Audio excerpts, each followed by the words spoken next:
Hey everyone! In this quick tutorial, I'll show you how to insert a link in PowerPoint, or how to make a clickable link in your slides. Let's get started. First, select the text, image, or shape that you want to turn into a link. Next, go to the top menu and click Insert, then Link. You can also right-click and choose Link from the menu. A box will pop up. Here, you can paste a website URL, link to another slide, or even to a file on your computer. After adding your link, click OK. And that's it.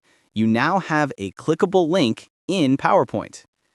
To test it, start your slideshow and click the linked text or object. It should open instantly.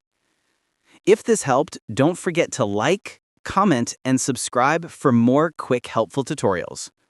Feel free to reach out if you encounter any issues during the process. If this video helps you out, please leave a like and subscribe. Comment below if you have any questions. If you need further assistance, consider hiring a professional using the link in this video below.